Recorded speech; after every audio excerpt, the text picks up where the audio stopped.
നീരജ് നീ ക്ഷമിക്കണം, ക്ഷമിക്കും. പൊങ്ങച്ചല്ല കുറ്റ. ആള് ഫുൾ ടൈം ഓണാണ്. നീരജ് പറഞ്ഞു ഞാൻ ഇങ്ങനെ ലെഫ്റ്റിൽ വെച്ച് ശ്രേയ സരൻ കണ്ടു. അപ്പൊ ശ്രേയ ചോദിച്ചു നീരജിന്റെ ഒരു രസകരമായ എപ്പിസോഡ് ഞാൻ പറയാം, നീരജ് നീ ക്ഷമിക്കണം, ക്ഷമിക്കും. പൊങ്ങച്ചല്ല കുറ്റ. കുറ്റം പറ. അത് മതി. അപ്പം സൈമ അവാർഡാണോ ഐഫ ആണോ ഏതോ ഹൈദരാബാദ്. അപ്പം അല്ലു അർജുൻ അദ്ദേഹത്തിന്റെ ബണ്ണി എന്നാ വിളിക്കുന്നത്. അദ്ദേഹത്തെ അങ്ങനെ വിളിക്കണേ, നമുക്കറിയില്ലല്ലോ. അപ്പൊ ബണ്ണി ട്രിബ്യൂട്ട് ചെയ്തു.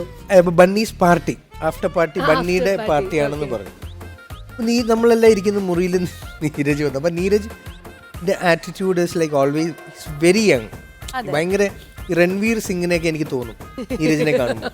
ആള് ഫുൾ ടൈം ഓണാണ്. അപ്പൊ അതുകൊണ്ട് തന്നെ മൂവ്സ് ഒക്കെയാണ് നിൽക്കുമ്പോഴാണെങ്കിലും. അപ്പം നീരജ് വന്നിട്ട് എന്ന് നിന്റെ മൊയ്തീൻ എന്ന് പറഞ്ഞ പടത്തിന്റെ സിംഗർ മക്ബൂൽ നീരജ് കൊണ്ട് റൂമിൽ വന്നു. നീരജ് പറഞ്ഞു ഞാൻ ഇങ്ങനെ ലെഫ്റ്റിൽ വെച്ച് ശ്രേയ സരൻ കണ്ടു. അപ്പൊ ശ്രേയ ചോദിച്ചു are you coming for Bunny's party എന്ന് പറഞ്ഞു. അപ്പൊ മക്ബൂൽ പറഞ്ഞു are you coming for Bunny's party അല്ലല്ലോ ചോദിച്ചേ, we are going for Bunny's party എന്നല്ലേ പറഞ്ഞേ. അപ്പം അതൊരെണ്ണം. പക്ഷെ പിന്നെ ഹി മേഡ് ഇറ്റ്. അതിന് തമാശ എന്ന് വെച്ച് കഴിഞ്ഞാൽ അദ്ദേഹം അവിടെ പോയി ഡാൻസ് ചെയ്തിട്ട് ഏറ്റവും അപ്രീഷിയേറ്റ് ചെയ്യപ്പെട്ട വ്യക്തിയായി ആ പാർട്ടിയിൽ.